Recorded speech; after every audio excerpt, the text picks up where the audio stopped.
저는 지방에서 살다가 대학교에 들어가게 되면서 서울로 올라와서 자취를 시작하게 되었습니다. 집안 형편이 넉넉한 편이 아니었고 하필이면 기숙사에서도 떨어져서 일단 급한 대로 고시원이라도 들어가서 살았습니다. 걱정을 많이 했지만 의외로 고시원 생활은 나쁘지 않았어요. 아침에 일어나서 학교 갔다가 학교에서 점심 먹고 도서관 가서 공부하고 저녁엔 알바하고 집에 돌아오는 일상이 반복되었습니다. 저녁엔 호프집에서 알바를 했는데 일은 좀 피곤하고 힘들었지만 시급이 높아서 그런 대로 할만했습니다. 대학교 등록금 외에는 집에서 지원해주는 것이 없다시피 하기 때문에 생활비며 고시원비 모두 제가 벌어서 충당했어요. 고시원에서 생활해본 사람이라면 알겠지만 방 안에 화장실이 있고 없고 창문이 달려있고 없고에 따라서 가격이 천차만별입니다. 저는 당시에 강남에서 살고 있었고 강남은 고시원조차도 비쌌습니다. 그중에 저는 가장 싼 방이 어떤 창문 없는 방에 살았고 조금 시설 좋고 괜찮은 고시원은 남녀층이 분리가 되어 있었는데 저는 무조건 싼 방만 찾았기 때문에 제가 살던 곳은 남녀가 같은 층을 쓰는 곳이었어요. 처음 제가 들어갔을 때는 제 옆방이 남자였는데 어느 날 고시원에 있다가 학교 가려고 방문을 나서는데 제 옆방으로 여자가 들어가고 있었습니다. 분명히 처음 보는 얼굴이었고 새로 들어온 여자였어요.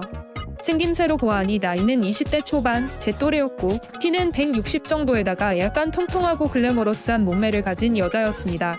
물론 좁은 고시원에서 남녀가 같은 층에 생활하다 보니 왠지 모를 설레임과 두근거림을 처음 보는 그 여자를 빠르게 보고 나서 학교로 갔습니다. 그 뒤로 또 며칠 동안 마주치지 않다 보니 잊고 살았는데 어느 날부터 제가 아침 일찍 일어나서 운동을 다니기 시작했는데 그 시간에 자주 마주치게 되었어요. 제가 보통 아침 6시 반에서 7시에 일어나서 방을 나왔는데 대체 무슨 일을 하는 애길래 항상 이 시간에 들어오는 건지 궁금했습니다. 그러던 어느 날 알바 퇴근하고 집에 돌아와서 씻고 자려고 누웠어요. 몸이 너무 피곤해서 빨리 자야지 하고 눈을 감았는데 조용한 고시원에서 뭔가 이상한 소리가 들리기 시작했습니다. 그 소리는 옆방에서 들려왔고 누군가가 아파서 끙끙 앓는 듯한 소리가 들렸어요. 들릴 듯 말 듯한 소리가 분명히 들려왔고 저는 그 소리에 집중하느라 잠이 싹 달아났습니다. 바로 여러분들이 생각하는 그 소리가 맞습니다. 저는 옆방에서 들리는 소리를 들으며 옆방 여자의 얼굴을 상상했어요. 한참을 듣다가 어느 순간 소리가 또 끊겼고 저는 아쉬움을 뒤로하고 잠이 들었습니다. 그리고 다음날 아침에 또 다시 운동하러 나갔다가 돌아왔는데 그때 마침 옆방 여자가 잠에서 깬 건지 씻으러 나오다가 저와 마주쳤어요. 저는 전날에 일도 있고 해서 간단하게 인사하고 눈을 마주칠 수가 없었습니다. 방이 들어와서도 아무 일도 못하겠고 자꾸 옆방 여자만 생각이 나더라고요. 그때가 8월이고 한참 더운 날씨였는데 고시원 시설이 좋진 않아서 에어컨이 있긴 했지만 시원한 느낌은 그다지 나지 않았고 밀폐된 공간에서 에어컨을 하루 종일 틀다 보면 머리까지 아팠기 때문에 환기를 자주 시켜야 했어요. 다행히 제 방이 가장 끝방이라서 문을 자주 열어 놓을 수는 있었지만 다른 방은 그렇지 못해서 불편함이 있더라고요. 아무튼 점심시간에 학교가 일찍 끝나서 고시원으로 돌아왔는데 제 옆방 여자애가 너무 더웠는지 방문을 살짝 열어두고 자고 있었어요. 열린 문틈으로 살짝 안을 들어가 봤더니 짧은 나시티만 입고 자고 있었는데 정말 그 모습이 자꾸 기억에 남더라고요. 제 방으로 돌아와서도 가슴이 뛰고 자꾸 그 여자의 얼굴만 생각이 났습니다. 결국 고민하다가 종이 쪽지에 제 전화번호를 적어서 옆방 여자의 방문 밑틈새에다가 밀어넣고 학교로 갔습니다. 혹시라도 연락이 오면 대박이고 오지 않더라도 어쩔 수 없다 생각했어요. 그리고 학교에서 공부하고 있었는데 처음 보는 번호로 문자가 왔고 옆방 여자가 제가 밀어넣은 쪽지를 보고 제게 연락을 한 것이었어요. 누구냐고 묻는 그녀의 질문에 옆방 사람인데 지나가면서 몇 번 마주치다 보니 친해지고 싶어서 번호를 남겼다고 했고 의외로 그녀의 반응이 나쁘지 않았습니다.